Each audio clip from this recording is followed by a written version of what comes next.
What it do, KTTeeV? This is KT, and I'm coming at you live with another episode of the Daily K Podcast. And on today's episode, we have educator, researcher, and advocate, Dr. Kelly Brown. How you doing today, Dr. Brown? I'm good. How are you doing? I'm okay. Just trying to stay safe during this pandemic. What about you? How have you been doing during the pandemic? I actually can't complain. With my kids at the house, and we didn't have summer camps, but we've somehow been doing like online camps and kind of making it work. I guess just the general anxiety about the school year and what that's going to look like. So, what about you? Are you have any anxious about how the year is going to turn out with all the differences? I am a little anxious, but moreover, I just think about the staff, the people who have qualifying family members for leave, but also the people who don't have qualifying family members. Yeah. So what does that look like? So it just it's a lot, but we're letting it unfold, and hey, we'll see what happens.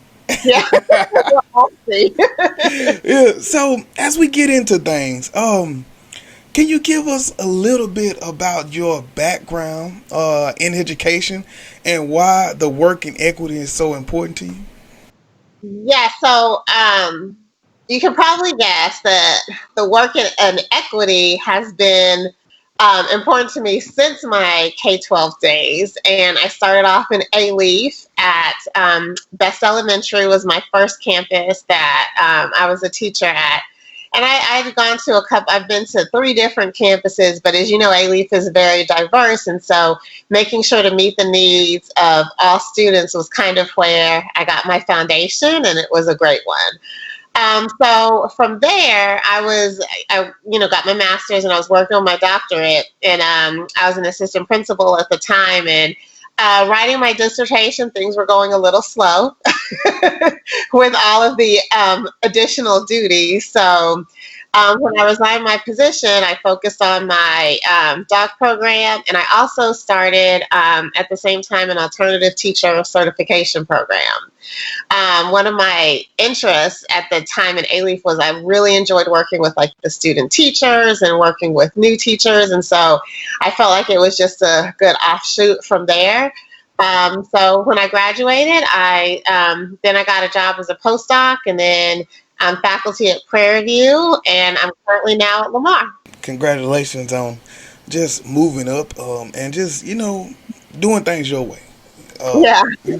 I know it's not easy. Like you say, that slowdown on that dissertation, it can get you, but you got it done, and so now you're able to do amazing work, and so thank you for that. So the question now, as we look at what's going on now, um, and so when we talk about equity, I've done panels where equity is like it's just panels. We got schools that were doing research in equity, and so it was a lot. And so that brings me to one of your publications, which was like the equity, the buzzword or a bold commitment to school transformation. Yeah. So, what made you craft this article, and how does it help schools move past the buzzword stage? My writing partner and I, we actually wrote the article because we were thinking about how a lot of times terms can be used so often that they lose their meaning, right? So, which is why it kind of becomes a buzzword. But if you really think about it and how you can do it effectively, that it really does take commitment, and it's something that has to happen over time. And in our article, and what we do a lot of is kind of focus on mindsets, on adult mindsets, where we look at making sure that the adults on the campus are shifting towards equity, so that they can obviously then enact those practices that are going to support it for their students. However, not everybody's going to be on the same page. So if that's the case, then we also have to take it from the other end and looking at what policies can we enact that are also going to support equity. So if we're following the policies, even if you're don't really understand all that it takes, that as you're following the policy, then we're still kind of supporting equity, right?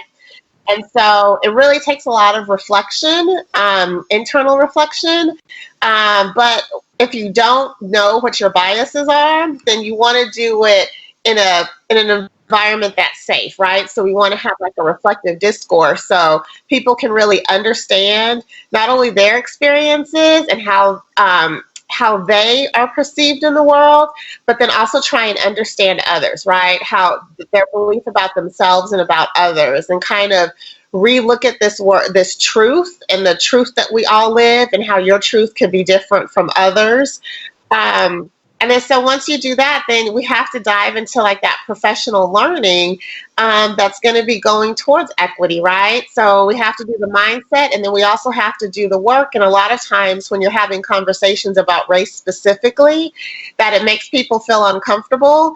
And I don't want to necessarily say that's the goal, but that's how I know that the work is being effective. If everybody feels good, then we're not growing, right? Because growth takes you to that dimension where you feel uncomfortable.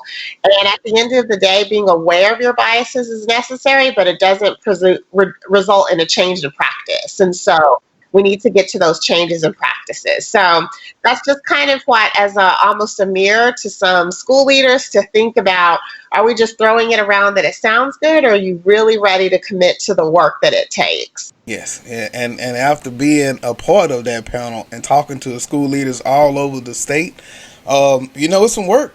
It's some Yeah. work. It's yes, and like you say, the biggest thing for me, I know when I was in College Station, I was at a school, and I think 94% of the staff was other than African American. Hmm. But I think you got like a 76% African American population. Yeah. And so then, hey, how do you work that in and everybody work together? And so this is why that's so important. Oh, Yeah. man. So now I know you talked about the policy, and you worked with Dr. McLeod for the Harris County Department of Education. Was Yeah. that some of the work you all were doing? Well, no, not really. She was also at the time the president of TAPSE, which is the Texas Alliance of Black School Educators, and she asked if I wanted to do kind of like a report. It happened to be like the 65th, or we were going into the 65th year of anniversary of Brown versus the board, and so from there we kind of just did a snapshot about where we've been and where we feel like we need to go in the next 65 years. Did you learn anything from that, or did it help you reflect on anything in your practices? Yes, I've Yes, learned that history repeats itself yes, and it's clear. over and over again. But at the end of the day, I got to say that I think that it goes back to our mindsets, right? Hmm. And really kind of thinking about how we can um, address equity that focuses on adult transformation as opposed to making sure that the kids are always doing the changing. So even if you look at how Brown was enacted, so we started by integrating the schools, so the kids had to bear the brunt of everything was going on as opposed to focusing on starting with the teachers, right? So they left their safety of the community schools, people that they knew, teachers that were part of the family, so to speak, and we went into this whole new world as opposed to starting with the adults to create a safe space so then the kids could join. And if we even look at it today, when we look at things like grit, it's talking about we need to make sure that our kids are gritty as opposed to making sure that we reduce some of the obstacles that students have to face so they don't have to do all of that. Like if you keep throwing things at them and say jump higher, as opposed to making sure that we try as much as possible to make the path clear. And you can't stop everything. We do want, obviously, kids to be resilient, but we don't have to add to the amount of things that we want to do. And sometimes our systems just kind of make it a little bit more difficult for those that are marginalized to see and experience success. Yeah, and then that brings me to the next point. We did a lot of work with the schedules before we knew that the pandemic was going to get worse. And so, and so then we You didn't know brought. that? You just thought it was going to disappear? Well, no, but I didn't know it was No. gonna go, up like this, because I thought we was in a good place in Houston at first, and Yeah. then I just think about the students because we've really been fighting to make sure that all kids at our school has access to a device. And so we're getting ready to put together this plan, but everywhere is not like that. And Yeah. so as we see that that is an issue, in your opinion, how do schools meet students where they are and try to give them what they need to fill them gaps at home, but also when they get back? Because right now we got a big line and it's almost due to have and have nots. Yeah. Oh, Yes, yeah. yes. And so Definitely. then what do schools do for that? So, to be honest, I don't really know the answer to that question because I think that every school and community is different. But I do think that it's going to revolve around relationships, right? So the school needs to have a relationship with the community. The teachers need to have a relationship with the students. So we know exactly what kids need to make that, if we're talking about equity, to kind of equalize between, like you said, the haves and the have nots. And so that means making, maybe if you don't have the, funding, making some difficult decisions about deciding who needs what's the most bang for the buck, and then who can help us fill in those gaps that's part of the community. I can't remember which district I was at, but their motto was kind of know each child by name and by need. And so I think that's what our teachers have to do. Like, we have to figure out what do these kids need and be creative and inventive as much as possible to address those needs, keeping in mind that it should be a community effort. How they say it takes a village to raise a child, that we have to really tap into our village. And I feel like during times like this, when we're going through disasters or crises or pandemics, that people are really more generous, as much as they can be, to kind of help each other. So I think it all revolves around building those relationships with the students and with the community. Yeah, I agree. You have to know what people need to be able to help them. Yeah. So I think about when we first did this, it was okay. Just make sure everybody got a device. Make sure. And so then okay, now they do, but how do they connect? Yeah. So now the survey was a little different. So it's talking about hotspots, and we're offering hotspots as well as the internet. So now a little bit more of going inside and being able to meet people where they really are. So Yeah, that exactly. that that's helpful. Okay, so now recently, I know as we talk about the equity, we talk about the race disparages that we've been seeing. You did the town hall. Yeah. You were part of the Changemakers Town Hall at Lamar University. I know at Lamar we got students from Houston, Beaumont, Orange, Port Arthur, and Vidor. Yeah. So as you were a part of that panel or that town hall, how did the responses go as far as being from different areas and those different viewpoints? Were they accepted and respected? Yeah, actually, well, first of all, the town hall went really well. And the reason that it went well is because our goal is to center the voices of students. I didn't really see any differences based on location because I feel like what's happening now is universal. And when I say universal, not saying that everybody is having the same experience, but everybody should hopefully be aware that things are happening, right? And so our goal was to give them an opportunity to, one, ask questions from the experts. That was the first part. And then the second part was them asking questions with each other, right? And so it was high school and college students, giving them the opportunity to voice their opinions, to kind of talk about, what would be next steps. And one of the things that kept coming up is, do not let people silence your voice. No matter how old you are, or whatever, don't let your voice be silenced.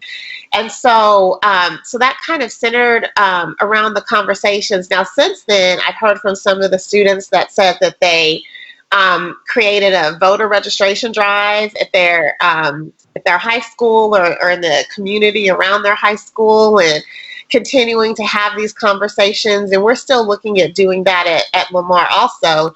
But at the end of the day, the change makers, where the name came from, is because they're going to be the experts, right? And we want to learn from history, but we can't do the same thing the same way because it's just a different world. So we wanted to give them the opportunity to say, hey, how can we use social media? That was one of our breakouts. what is the role of women in the movement going to look like, right? How do we assert ourselves? That was another breakout. One was about policies and voting and mobilization and what are the best ways to do that. That was another breakout. And each of the breakout sessions, the students were the ones who were leading. And so it wasn't all we had to do was just kind of create the opportunity and then just get out of the way. That's awesome. That's awesome. And so now, talk to me about the consulting. What is the mission and vision, and how have you adapted the consulting as we go online fully? My mission is to, I guess, help as many schools, leaders, campuses as possible. So, and what that looks like has evolved over time. It has evolved as I've grown, and it's evolved as things have changed, right? And so, currently, yes, we are still doing like some trainings online, but in essence, the things that I do are basically the same. Even if I put it online, just figuring out creative ways to still encourage like the engagement and that reflective discourse and so that they're able to really kind of grow and change themselves. So, but over the time, it's just, like I said, it's just been me kind of growing and learning and doing different things and trying it out. So, my next topic that I'm really interested in, I've had a couple of people reach out, is moving into equity audits. So, figuring out what is the baseline